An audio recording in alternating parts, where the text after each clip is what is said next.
And it's now my pleasure to introduce this year's memorial keynote, Dr. Isabelle Côté. An associate professor in Memorial's Department of Political Science, Dr. Côté's work examines nativism in federal states and the role of population movements on interstate conflict and contentious politics in Asia and beyond. Intrastate, right? Not interstate. Watch out for that one. She studied in Canada and the Netherlands and has held guest researcher positions in China, Indonesia, Denmark, and Sweden. She also co-edited 2 books on migration, conflict, and the impacts of resettlement. A few months ago, Dr. Côté was awarded Memorial's 2024 President's Award for Outstanding Teaching. She was recognized for her substantial contributions to teaching, training, and mentorship, including her commitment to graduate supervision, her dedication to publishing with her students, and her work to provide undergraduate and graduate students in her department with research opportunities. Dr. Côté's keynote focuses on slow teaching, a reflective approach to teaching and learning that helps us address the challenges many of us face in our classrooms by shifting our pedagogical approaches to content delivery. Dr. Côté?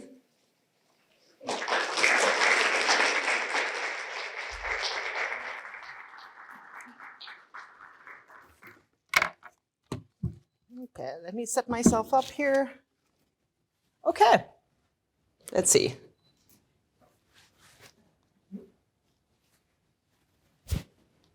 No?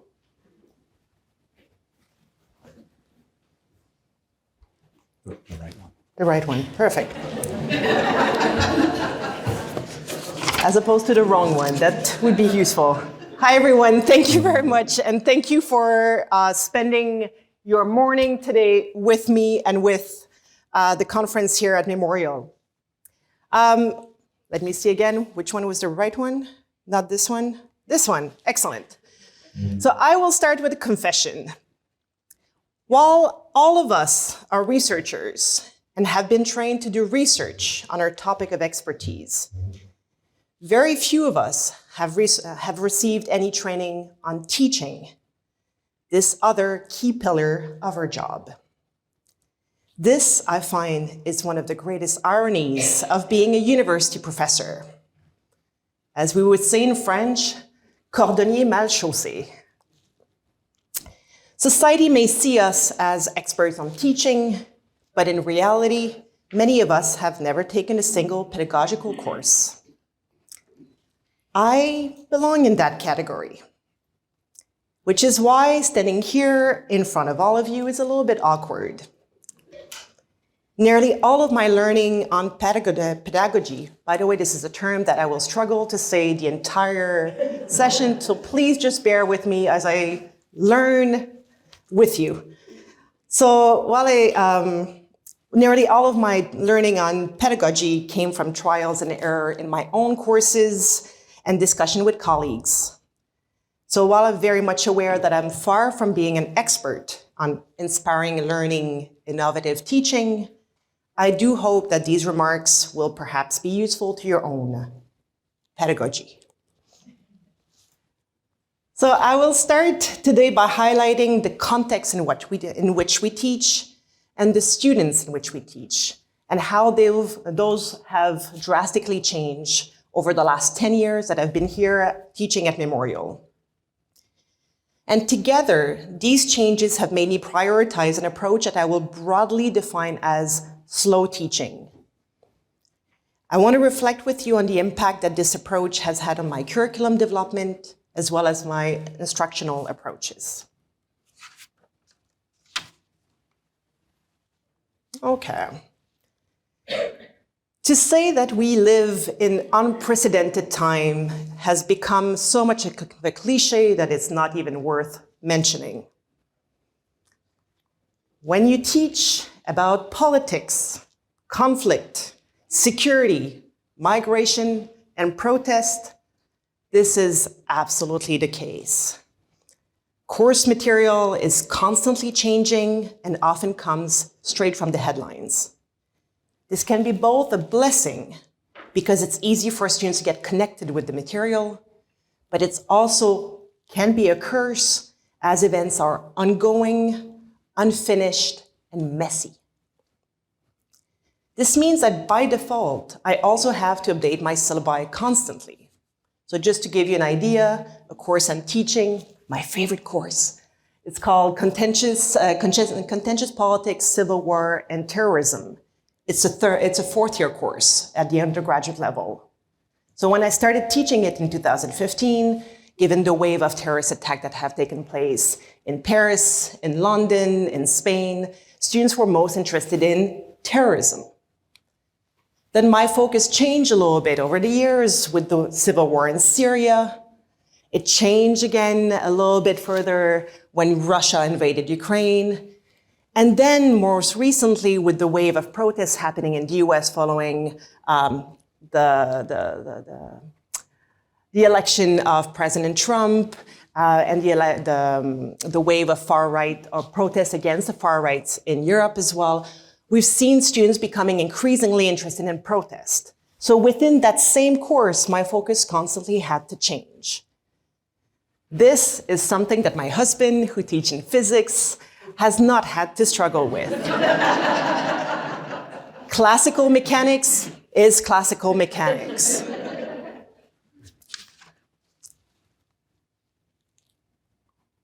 Another thing that has changed drastically over the 10 years that I've been teaching here at MUN has been the kind of data that myself and my students have been able to collect. So when I started my PhD at U of T back in 2007, the kind of data on armed conflict that you can collect was at the national level. So we could know how many conflicts took place, for instance, in Russia or in the US, but we had no idea where specifically they were. Did a certain region or certain state experience most violence? What population was most affected? Those were things that were glossed over.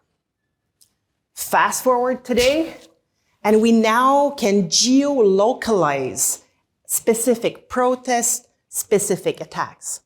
This opens up a wealth of finding and possibilities for scholars, especially because those findings are also available to our students. So they're no longer just connected to or in the hands of a very few number of experts. And this brings me to another obvious change, changes in technology. I'm not saying anything particularly groundbreaking here when I assert that changes in technology have completely transformed what we teach and how we teach. We can now have visiting guest researchers joining our classrooms thanks to Zoom. We can ask students to conduct an extensive media analysis on a given conflict from the comfort of their parents' basement, perhaps. And we can also integrate interactive in-person quizzes or activities to our classrooms. We are a far cry from being a professor monologuing in front of a projector. But these transformations have also come with new expectations and new needs from our students. Students increasingly consume easily digestible content. They skim the news by reading the headlines on Twitter or by watching short videos on TikTok or YouTube. Longer, more thorough accounts that require people to maintain a higher level of concentration are becoming less and less popular. So this makes it even more difficult for us to assign larger text, books, or academic articles. Students are also increasingly expecting or used to get instant feedback and instant updates. The speed at which information is shared on social media can rarely be replicated in real time. As we know, on social media, we post something and almost immediately someone can like it. Well, I can assure you that I'll generalize here, but I don't think any of us in the classroom can provide feedback that quickly to our students' assignment. And here we have different expectations where students expect such a quick turnaround, and we simply cannot provide this. Last but not least, students are also surrounded by easy access to information. And this is in part thanks to AI. Some of us probably remember the efforts that were required back in the days to find books, to go in the stacks in the library, to find that little cue cards, to borrow the books from the library, read the books so that we can write perhaps one sentence in our research article to speak about this point. Nowadays, for better or for worse, ChatGPT can easily, a quick query to ChatGPT could easily give students access to a brief summary of the main points of a book. So while answers can be at students, within students' reach, learning just seems to be further and further away. I also wanted to talk very briefly about the lived realities that we have, our lived realities as teacher, and about the fact that universities have changed, even in that short period of time that I've been part of one. We are now teaching larger number of students. We're now teaching a bigger share of the curriculum. We're also teaching students who have less time to dedicate to their program because they may be, taking multiple jobs on the side. And as faculty members, we're also under constant pressure to, quote unquote, publish and perish, as we all know. So the context of our teaching in the classroom has also changed in addition to our students and in addition to the world we live in.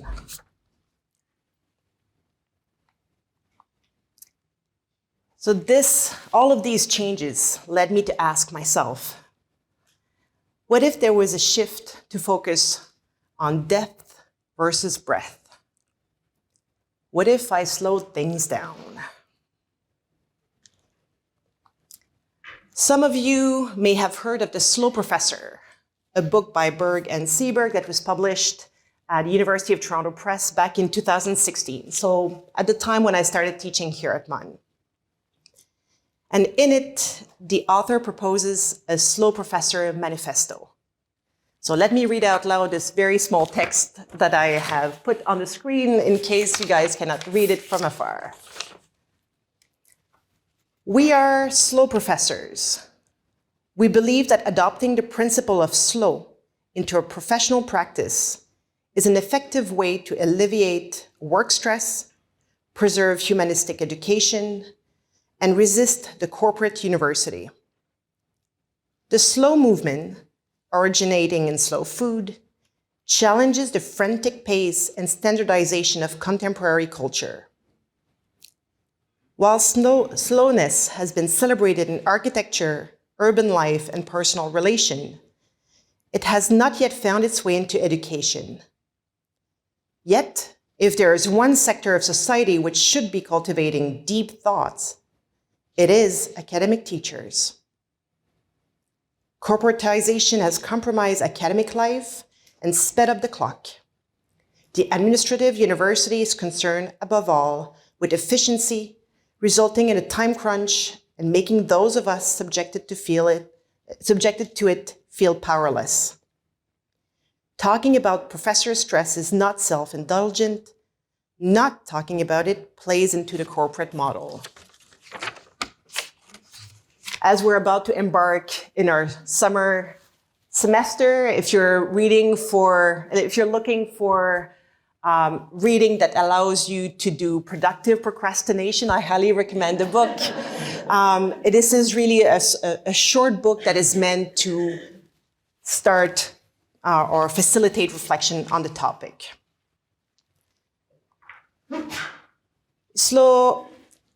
I'm not inventing anything here. I don't want to say that this is my brand new theoretical framework or anything like this. This is something that has been discussed by multiple people online. Online, yes, there are great blogs, and I'll mention a few of them in a few minutes. But there are also, I just want to make clear that I'm not taking ownership of this. This is something I'm very much borrowing. But I will, however, move a little bit away from a slow professor approach that focuses on all three of the key pillars of our job: research, teaching, and administration, but focus here very much on pedagogy.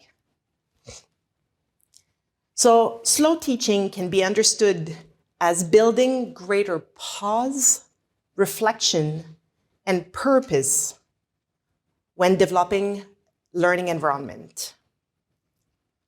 Slow teaching is a pedagogy that uses prolonged engagement to create space for more intentional relationship between students, instructor, and course material.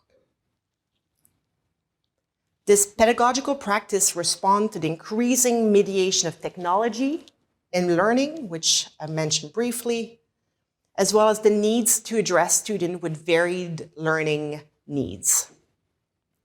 As I mentioned, I'm not the first person to make those points. I was particularly inspired by Kumar from the University of Notre Dame, who wrote a great blog post on slow teaching as an inclusive teaching approach back in 2024, which has shaped my own view on the topic. And in his blog, Kumar talks about how slow teaching approaches can be thought through and practiced on various scales. That while instructors should be encouraged to innovate with new course designs and material that build intrinsic and expensive slow structure, that approach can also be integrated through smaller, low design, high yield measures. So what would slow teaching look like in practice? Well, I'll focus here on two particular approaches that I've been using over the years: reflection and a scaffolded empirical project.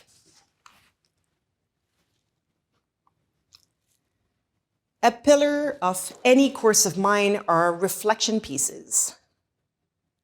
Too often, students read academic articles or listen to their classmates' presentation, only to realize 10 minutes later that they have no idea what the main research argument was or what this article contributed to the literature.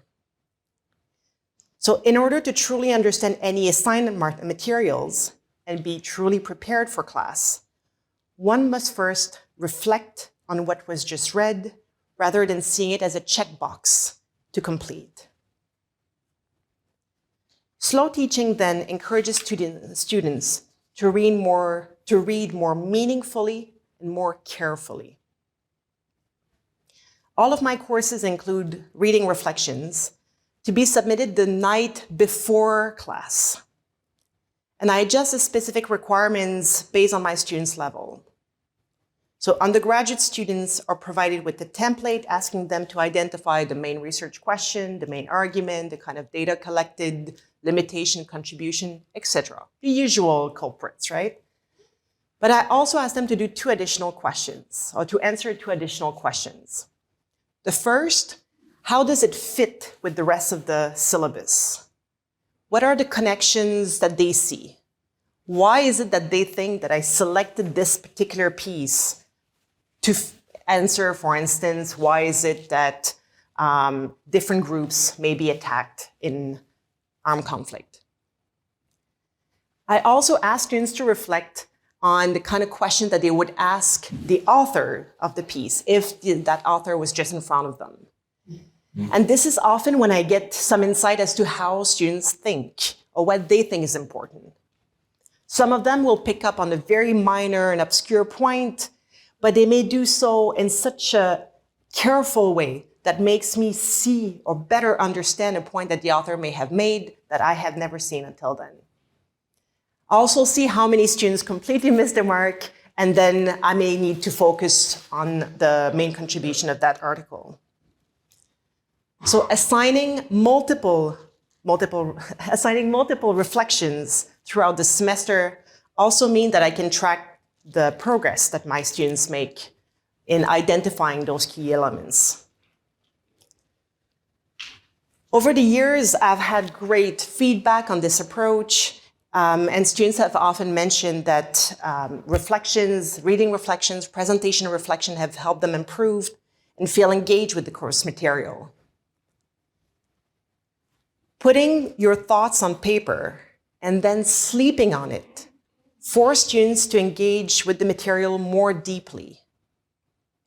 What is more, even since I've introduced reading reflection to my courses, students, especially those who tend to be anxious to speak in class, are showing up better prepared to meaningfully contribute to group discussion, which helps me achieve one of my teaching priorities, which is to foster the learning environment of all students in my classroom.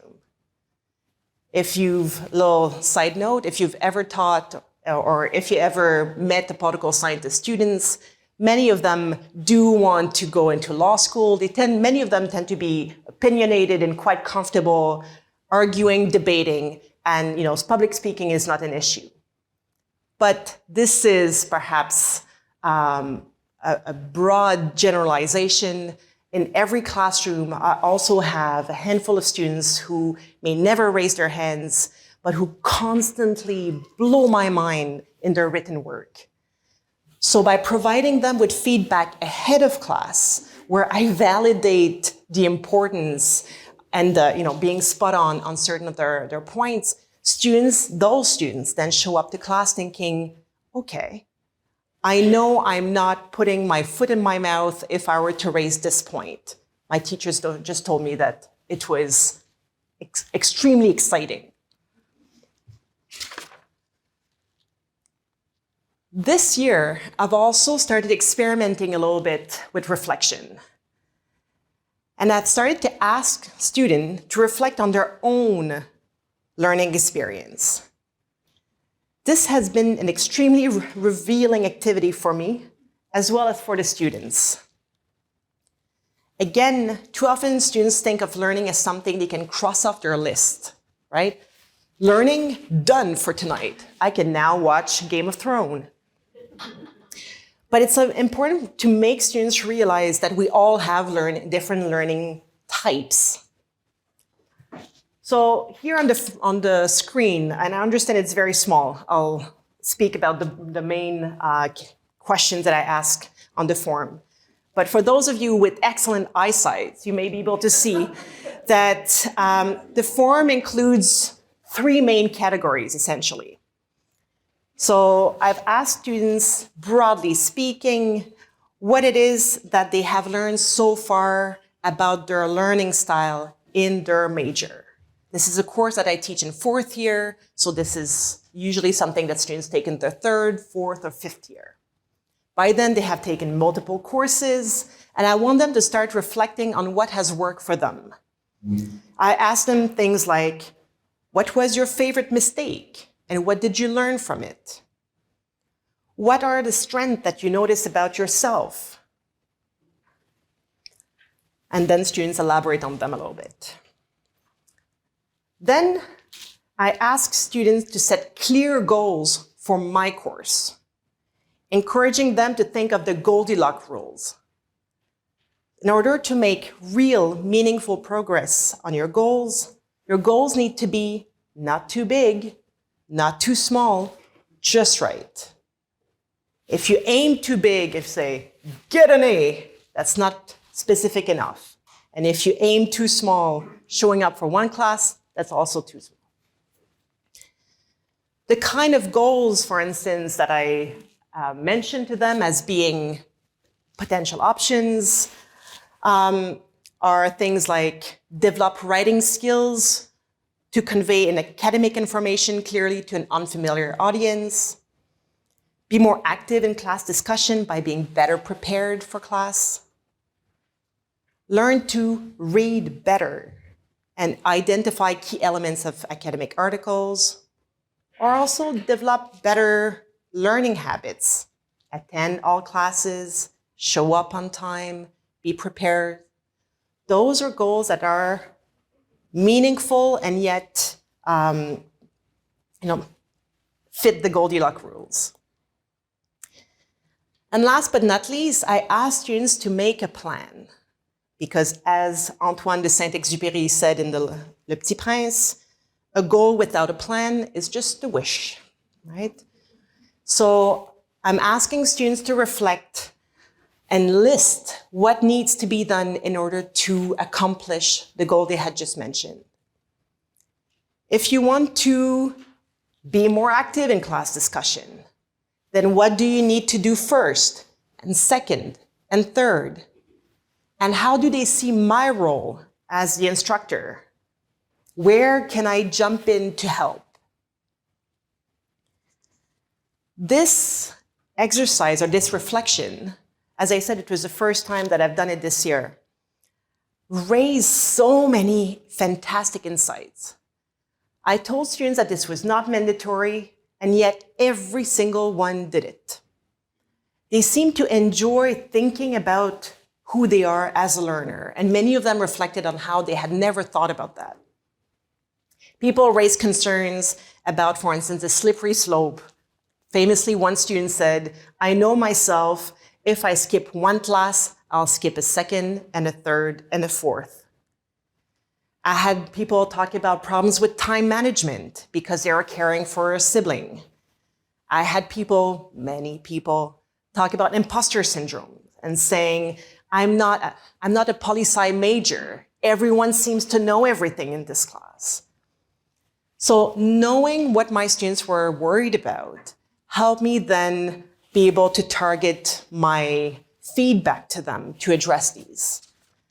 And while I'm still learning and adjusting this particular, not assignment, because as I said, it was not something that was graded, but exercise, let's call it. I'm still tweaking it. This is definitely something I want to do in future years because it's been such an interesting experience for me to learn about who my students are before I actually get to teach them or grade anything from them. Another fairly big assignment that I've developed over the years has been a scaffolded empirical project. So slow teaching has led me on the path of introducing students to research process from start to finish. From the development of a research question, to making connection with theoretical arguments, to collecting your own data, to presenting your material, and then to writing about it. So let me go over the main elements here. So the first step of this empirical project is the pitch. After all good research projects starts from an idea, a puzzle that we find interesting. Here, this has been very stressful as an instructor because it meant that I truly gave control of the class to my students. Instead of me telling them, this is what I find important to study, to examine, to look at on these topics, I give them control. As someone who enjoys organizing and find that I decrease my stress level by preparing and organizing and, pardon my French, knowing my shit, right? You know, that was very unsettling. But it was so interesting at the same time because after a few classes where we discussed or we pointed out what were some of the main, for instance, one of the main protests that took place in 2024, or the main armed conflict that took place recently. So I provided them with some initial material, but I said, go forward, my child. Pick one of them and tell me what attracts you to this one. What research question, what puzzle do you find puzzling? This worked out well because it was a very, very low stake assignment. So this was the first thing that students did in class this year. Just a pitch, a one-page reflection again, on what it is, the topic that they felt most compelled to work on. You can't really fail that if you submit something. So already the fact that the first engagement with that project would be hopefully a positive one, provided they submitted it, meant that, again, the goal was to provide the start, the stepping point of a longer term project, but the first step would be a positive one. Then we go to the second step, where I ask my students to get their hands dirty by collecting data. So in this particular case, I asked students to collect data for 2 months of a protest or an armed conflict using Factiva, this fantastic news aggregator that we have access, again, from the comfort of our research office or our basement. And so this is something that collects news articles from thousands of different news sources around the world in different languages, and you can go back multiple years. If you're a data nerd, this is heaven. And I made students select a 2-month period to cover this, and then identify who are the main parties or the main actors involved. What is the nature of those events? What's the intensity of the conflict? How many people were injured or killed? And where did these conflicts take place? Not just at the country level, but as I mentioned earlier, perhaps at the city or the province level. Once they did a timeline of those contentious events, students were asked to do a 1-page report summarizing those findings and linking them to course material. The idea for this media analysis came to me during the pandemic. So like the majority of fieldwork-based researchers, the COVID pandemic has forced me to pivot to other sources of data collection. And media analysis quickly became my go-to strategies of data collection and analysis on migration and conflict, thanks to MUN's library's vast collection of Newswire. So you can think of Factiva, ProQuest, Eureka, they're all fairly similar. So their accessibility and their affordability gave me the idea of integrating them into my courses. This is, I believe, the 5th year that I do media analysis with my students, and I love it. I love it because I get to see what they think has mattered the most over that period. We all see things differently. If you show someone an image, they will pick up on various points that we would. It's fascinating for me to see them become expert on this part of the world that they may not have ever heard of prior to taking my class, but also to start making them make sense of patterns that they notice. Actors that were most involved at the beginning, less so at the end. Intensity that may be most acute in some cities as opposed to others. This gave me an idea of how they think, but also what I really appreciated is that it made students be more, or gain a newfound appreciation of how challenging data collection can be. In my classes, I often have students say things like, oh, but this author only looked at 5 countries. This author only looked at all interstate conflicts in the world from 1945 to 2010. Why didn't they include until 2024? By making them collect material for 2 months, they suddenly realize, now I think I know why they didn't include all countries or this extremely intensive or extensive timeline. The third step on my scaffolded empirical project has been a presentation. Here, what has happened is that once I see the direction that the research project goes into, I assign a student or a group of students with one theoretical article that speaks to that research question. And so in their presentation, the goal is not only to introduce and discuss this theoretical article, but it is also to connect their case studies to it. Yes, of course, I want students to become better, be more and more comfortable to presenting in front of a classroom. But this also has the sneaky goal of providing me some insight as to how far along the research project is going, or how far along it is. So I make sure that students continue to work on it, and I can often catch, not mistakes, but if it's veering in the wrong direction, I can usually catch it just in time to send it back the right way. Send it back the right way before they write their blog post, which is their final assignment for this larger project. Introducing key academic questions and issues and making them compelling and readable to a wide audience is hard. And fortunately, these skills are rarely taught at university. 2 years ago, when I first introduced a blog post assignment in one of my courses, and when I started grading them, I was blown away by the quality of the work done by students.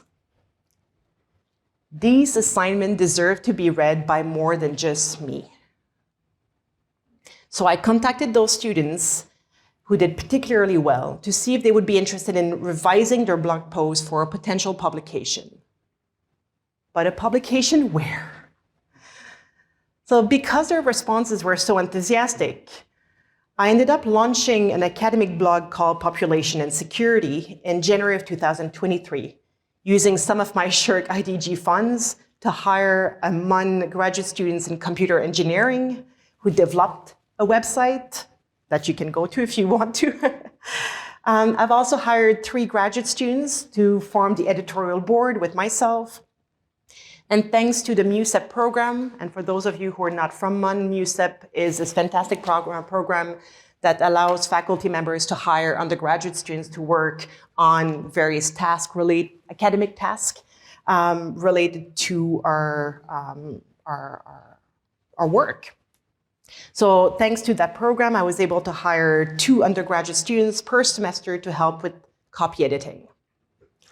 So since the launch, a little bit over 2 years ago, we've had over 24 articles, blog posts posted by close to 20 emerging scholars, including undergraduate students in religious studies, in music, in political science, of course, in economics, as well as graduate students from McMaster University, Queen's, and also graduate students from the Czech Republic, from Belgium, and from Sweden. This platform, for many of them, was their first chance to put their work out there, being, in a sense, an introduction to the peer review process. And there's clearly an interest for this kind of smart and concise writing on security issue, as the blog post has already garnered over 15,000 views from 59 countries. And a few of the blog posts also got reposted in the French-speaking newspaper here in Newfoundland, in the Gaboteur, as well as in Un Seul Monde, a multidisciplinary blog post that was connected with Huffington Post. On a side note, the students' authors were not the only one here who benefited from the blog post assignment. Members of the editorial team, so over the years I've hired up to, I think, 14 students I'm at, also derived important skills and experience from their participation to the blog. Thanks to existing partnership between Population and Security with Women in International Security Canada, as well as various academic journals, those students were provided networking and training opportunities where they learned the intricacies of the peer review process while also developing expertise in the wider field of security. Such hands-on opportunities are rarely available to graduate, let alone undergraduate students in social sciences. And not surprisingly, former students have since been able to use this in doing quite well in their new position in policy analysis for the government of Newfoundland and Labrador and the Nunavut governments, as well as providing them with solid foundation in their continued graduate studies at Queen's, Laval University, Edinburgh, and University of St. Andrews.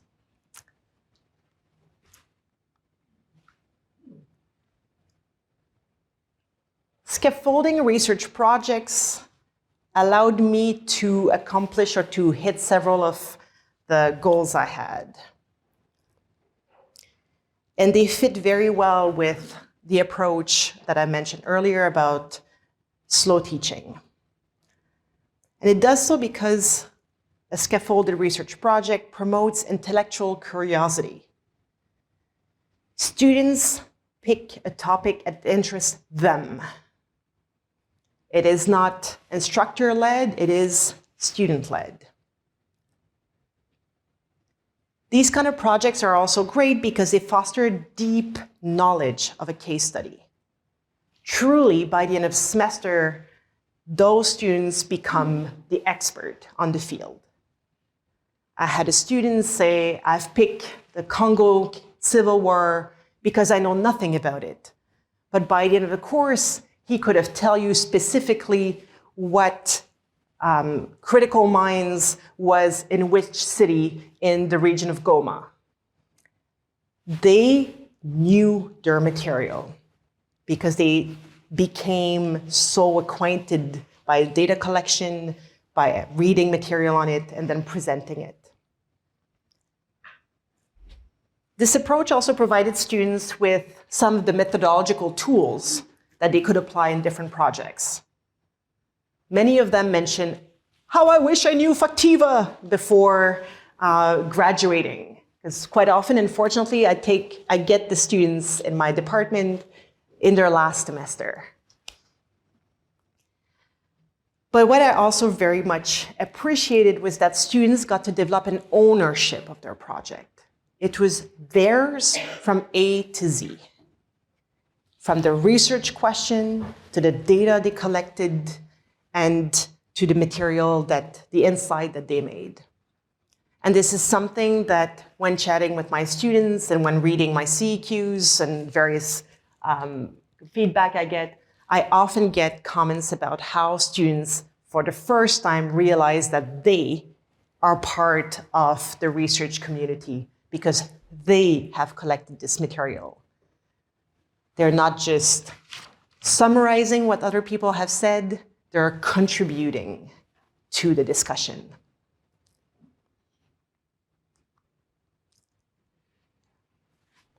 I want to make a few remarks on the fact that, of course, slow teaching would look very differently from one person to another, or from one discipline or one department to another. It is definitely easier to adopt an approach, like I mentioned, if you're teaching an upper year course as opposed to introductory courses. Many of my colleagues teaching first year or second year in poli-sci have to use a specific textbook or may have to collaborate or coordinate with other instructors teaching the same material. So here then going off trail and assigning different things could be more of an issue. But I will try to address this as I will teach in the intro course this year. So next CITL conference next year, I may have updates on how challenging or not this was to adopt in a more introductory course. Let's be realistic. An approach like this is also easier to adapt when you have 10, 20, 40 students in front of you, as opposed to when you're teaching 100 people. Because to do it well required a lot of small feedback and constant interaction with students. But also added the last point here, the challenge of AI, because this is something that, as AI has progressed over the last year alone, has made it a bit challenging to make sure that students continue to value their voice, and because that's what I wanted to hear. I wanted to hear their voice in this assignment. And so this is something that I've added here because this is a concern of mine as I continue to teach in the coming years. I want to be cognizant of the fact that possibility is always there, that students can cut corners and use AI instead of allowing themselves to engage or to be more creative. Last note. The conference today is about inspiring learning, innovative teaching. I am incredibly thankful and lucky to be in a department that is very pedagogically curious. As I said at the beginning, much of my own learning came from my colleagues and discussion with them. And I'd be remiss if I didn't mention three in particular. Dr. Luke Ashworth, who introduced me to the world of reflection. Dr. Sarah Martin, who has constantly used technology as a way to better engage with students and to present new and exciting material. As well as Dr. Amanda Bittner, who has a knack to integrating students into her projects. So when we talk about inspiration, well, those are my inspiration, those people who have inspired me over the last few years. But I also would like to encourage everyone to try to foster the same kind of environment in their own departments or in their own disciplines. Small lunch, brown bag lunches in the political science department where we were discussing challenges, ideas, new ways of perhaps presenting standard material, like what is a constitution, what is a democracy, led to really interesting insights for myself. And so I'm extremely grateful about the fact that, again, learning can happen in any situation. So thank you very much for giving me this chance to stretch a little bit my own thoughts on what constitute innovation and inspiration in the context of teaching and learning. And I look forward to learning from all of you. Thank you very much.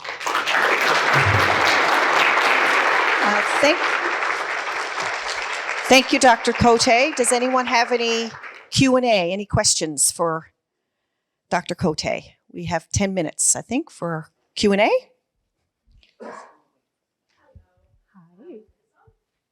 Okay. I'm curious if you can reflect a little bit on what it does to your workload as an instructor to teach in this way. What kind of changes you found, what kinds of ways you manage that, and what it means to your everyday working environment. Yeah, this goes back a little bit to one of the slides I had about our current lived experience as teachers, right? We are constantly now asked to teach more students. We're asked to serve on more committees. The tasks are adding up.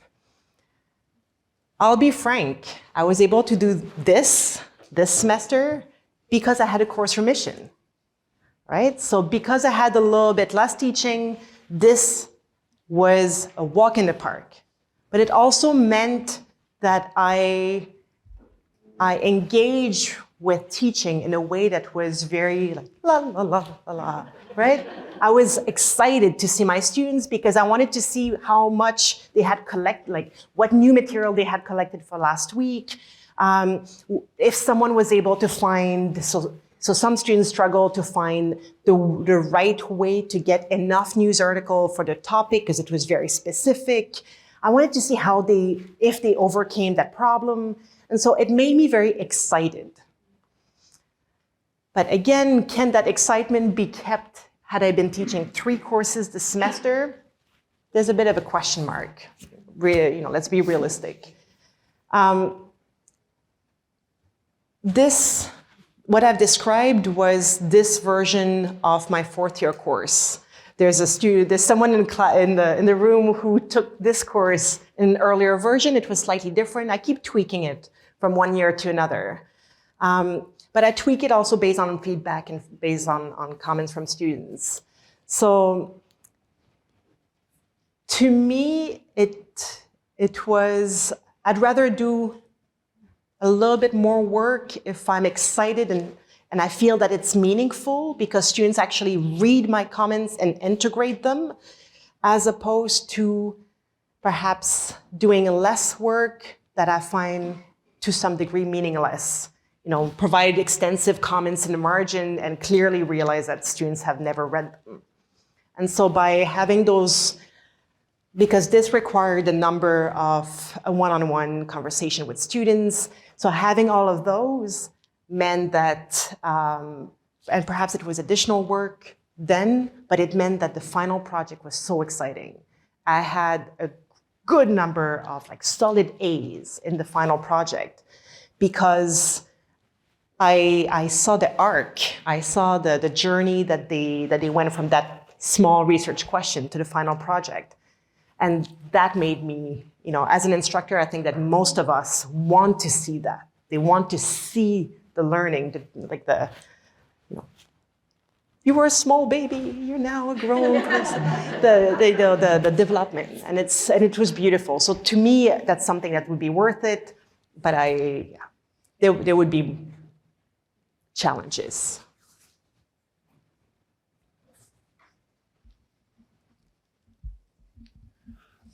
When your students are using Factiva, how does it help avoid any political bias? Because does it completely ignore language and look for numbers alone, or does it have some other sophisticated system? Yeah, so thank you for your question. I love talking about data, so thank you for giving me a chance to elaborate a little bit on that. So I ask students to use Factiva just to collect material. So for instance, some of you may remember there was a martial law that was implemented in South Korea for like 8 hours. One student decided to do her work on this, on the mobilization that took place during that night, so that the martial law in South Korea was essentially lifted in the middle of the night.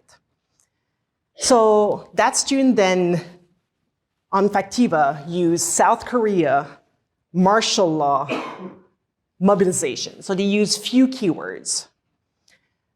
And then they collected everything on that topic. Because that student did not speak Korean, it was only English news. Some students, for instance, I had the student do something on the anti-AFD, anti-right-wing party protest taking place in Germany. That student spoke some German, so decided, can I add German newspaper? And I said, go nuts.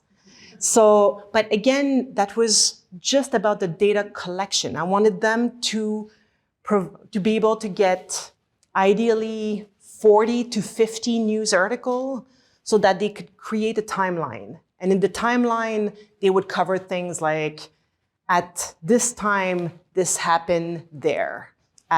On that day, this happened there. So fairly, you know, kind of who, where, when, these kind of things. But you're right that using a media analysis to look at how the news was discussed would be problematic or would be a different set of challenge, because then you want to make sure that you're covering newspaper that are perhaps left-leaning, right-leaning, international newspaper, local newspaper, newspaper in the local language, et cetera, et cetera. But because for the purpose of this assignment, it was just create the timeline of the main events, it was less of an issue about the politicization of some of those news. Thank you. Thank you for this. You make me want to sign up for your course, so that's good. Although I ain't got time, but anyway. But I'm intrigued by the notion of focusing on depth rather than breadth, and this is something I've been sort of pondering over in my own head recently. Now I teach in engineering, and it's I think it's true of most of us certainly in the professional schools, but also you mentioned your husband in physics. Yeah. There's this drive, this expectation that you cover the syllabus. Yeah. Right? You have to cover all the material in the course, right? And you haven't, if you haven't learned all the ways to deal with a mechanical equation, you haven't covered the course, haven't done the right thing. And the next prof in the line is going to be on your case that you haven't done that. So how do we get around that? How do we fix that problem? Because I think, frankly, it's a fundamental problem here. And, you know, maybe we're confused by what we should be teaching. Thank you for your question, because you're absolutely right. This is a key challenge, in part because if you teach Intro to Comparative Politics in second year, my colleagues depend on me when I teach that course to introduce things like political institutions or, you know, other key concepts, because had I not covered that in their class, their students will struggle. So because curriculum development is all connected, as you pointed out, you need to teach a certain set. And it's often like, for instance, if I think about the textbook of comparative politics, you have fixed chapters, and if you take Intro to Comparative Politics at U of T, at UBC, at MUN, chances are it would be the same. Upper year courses allow you to be a bit more creative, right? Third year or fourth year courses, because to some extent, students who are taking their fourth year course don't need a specific case study, or they don't need to know about, on a need basis, they don't need to know about all conflicts in the world, but they should understand how conflicts tend to unfold, what are the process for peace resolutions or conflict resolution, things like that. So it's definitely easier in upper year courses to do something like this. But there was a question when we did our first introductory remarks, Jeanette and Sarah, I forgot how it was called, but one of the questions you've asked at the end was, imagine. Well, imagine a scenario where each department would really gather and think about how they want their curriculum to be developed at the departmental level. We do that to some extent during AUP and things like that, but most often we do it, again, as a checkbox. This is something as a department we're required to do. But what if we engage with it as, you know, what about if the second year course you teach on biophysics suddenly is something that allows you to really dig deep in protein folding. You can tell that this is the only thing I know about physics is what my husband does. So, but you can really dig deep in that field because it allows students to really play and become familiar with this. But knowing that people who would teach those students in third year or fourth year, the students would perhaps not be as familiar with other aspects of biophysics, but they would have this about protein-protein interaction or something like that. So I think those are drawbacks that departments could have, or not. Those are discussions that departments could have, deciding, is that a priority for us? Is that, as a department, do we want to provide students with deep learning of a smaller, perhaps, aspect of the curriculum, or we want them to cover everything, perhaps superficially?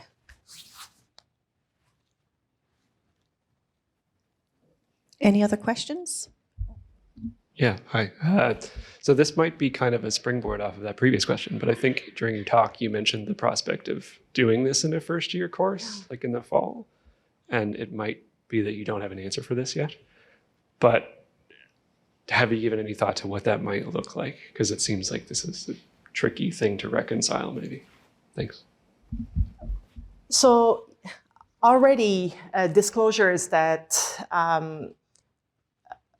a second year course, so for instance, the course I'll be teaching, not in the fall, actually, it will be in the winter, but it's Introduction to Comparative Politics. It's a second year course. So students are taking Intro to Politics first in first year. That course has multiple instructors who all, I believe, teach the course slightly differently. but I'm still the only instructor of comparative politics. So that gives me a bit of a heads up because I don't have to negotiate with people, to coordinate with people. But at the same time, I still feel that it would be my responsibility as the person who teach the basic of that subfield to make sure that my other colleagues who teach courses in that subfield in the 3rd or 4th year level are aware that I will be moving things in certain directions. So again, at this point, I would say my answer to this is that I'm planning to have multiple discussions with my colleagues to see what it is that they feel need to be covered to make sure that I at least meet that bar. I don't want to make their job harder later on. But at the same time, I do think that it would benefit students in my department if there's a more close engagement with, or if they gain familiarity with a smaller, with one case study as opposed to learning a little bit of everything about multiple case studies. Thank you. Thank you. We have time for one more question, if there is one. Kim. Thank you, Dr. Côté. That was excellent. I just have a question around the student expectation in this, in the teaching of your course, and I like the fact how you tied it to the broader curriculum, because I also teach a capstone course in my discipline, and I find the way I teach the course, it's a bit foreign to the students by the time they get there. So I'm just wondering, with your student expectation, is there more, I hate to say hand-holding, but is there more attention one-on-one with each student? You mentioned smaller classes. And do they expect a lot of feedback, or I found, I'll just comment that I found this semester teaching, students were expecting me to review their work more as I go before they submitted a final paper. And old school thinking would have thought, oh, I'm not doing that. You got to submit what your work is. But it made me reflect about, wow, I should probably do that. That's real world. That's the way the real world would work, right? But I'm just wondering, yeah, like the student expectation in this, like how is it higher and is it more one-on-one? Yeah. I go through, my syllabi are 12 plus pages, they're long, but they're extremely exhaustive. And so the first day of class, I go through them to make sure that expectations are clear from the start. But yes, I do, and I have allowed students to send drafts before the deadline. Usually I say like 72, I will not accept anything less than 72 hours. Less? More? Yeah. I want to have the draft at least 3 days prior to the deadline to give me a chance to actually do something. Because I really want students to understand that iterative works, like your work becomes better and better and better. And I think this is something that graduate students, or the transition from undergrad to grad students, is sometimes challenging, is that undergrad students, I find, often see it as, I wrote one thing, I'm submitting it now. I'm not getting feedback, I'm not improving on it. As opposed to grad students, when they do their master's, or when they do their major research paper, they need to integrate their supervisor's feedback, and sometimes they're at a bit of it lost.